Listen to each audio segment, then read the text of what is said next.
Yes, guys, it's Danny Glover from Fight Fan TV Live, proudly sponsored by Treasure Boxing Club, and we're here today in Ipswich with the chosen one, Lillie Winch. How are you doing today? I'm very good, thank you. How are you? Yeah, I'm all good. I remember you came up. Did you was on the Misfits card sort of at first, or something on that kind of scene? One of our fighters from our gym is on the Misfits card, Adam Brooks. Okay. Yeah, so he's on the Misfits, and Jordan Banjo.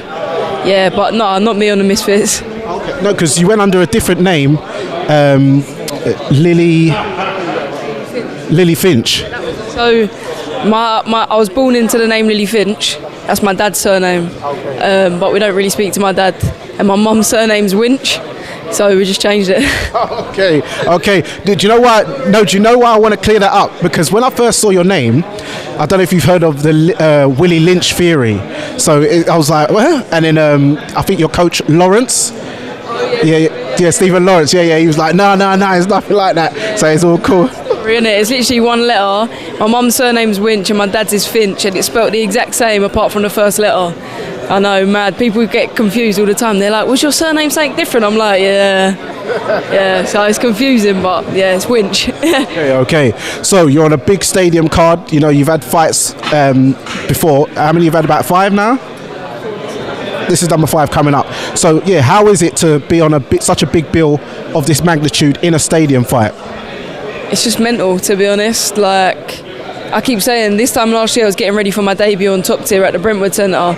A year later I'm getting ready for my 5th professional fight, undercard of Wardley Hooney at Ipswich Town Football Stadium. Like, it's mental. It still feels a bit surreal. But I think once I get weighed in tomorrow, it will start to feel a little bit more real, and like I'm about to go and do what I do. So what was the process of sort of getting this fight?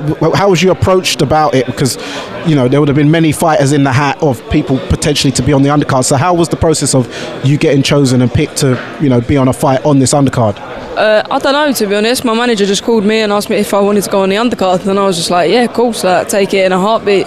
And that was about 6-7 weeks ago, and that was that. Yeah, shout out to Leon Sudbury, you know what I mean? So how did you hook up with him as a manager and agent? So I used to do a lot of rounds with Nina Hughes, and he was always down the gym. We used to just like have a chat here and there, and then we spoke about obviously turning pro, because I didn't really like the amateurs. I only had 5, only won 2, lost 3, and it just made me lose my love of boxing a little bit. So we wanted to turn over. My style was more suited to the pros. We approached him, spoke to him about it, and then never looked back. He's stood by me as a manager and got me obviously the best fights he could get me, and now I'm here. So yeah, loving it. But what club did you box for as an amateur, by the way? The same club now, Dennis and Dyer Boxing Academy.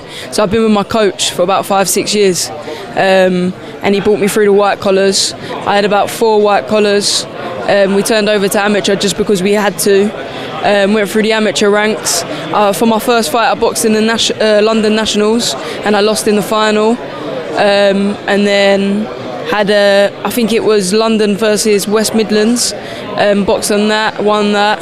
Boxed in the Haringey Box Cup, and then done 2 weight classes in 1 weekend at the whole Box Cup. So I was in a semi-final and a final. I was in 2 finals. So I lost on the Saturday, and then I won on the Sunday in 2 different weight categories, and then I turned over. Oh, that's pretty hardcore stuff.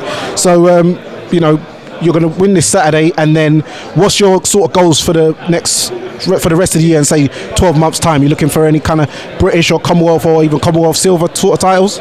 Yeah, I think we're looking at the Commonwealth silver.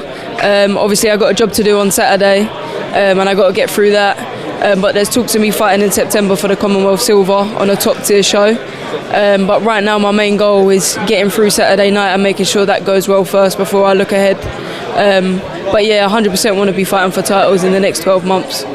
For those who are not too familiar with seeing you on TV, what are they to expect? Tell them a bit about your style. I just like to box well, to be honest. I've not had any stoppages or KOs yet.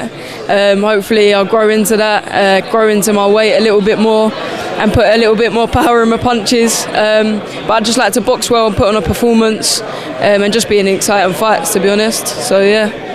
And how do you see the main event going on Saturday against Fabio Wardless, Justice Hooney? We saw him at the press conference, looking a bit serious there. So how do you see that one going? I think it's Fabio Wardley win.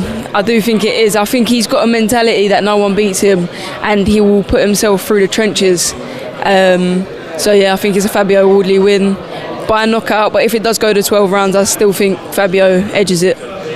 Okay, well, thank you for your time. And there you have it. It's Danny Glover from Fight Fan TV Live here with the chosen one, Lillie Winch. And remember, guys, persistence beats resistance. You know where it is.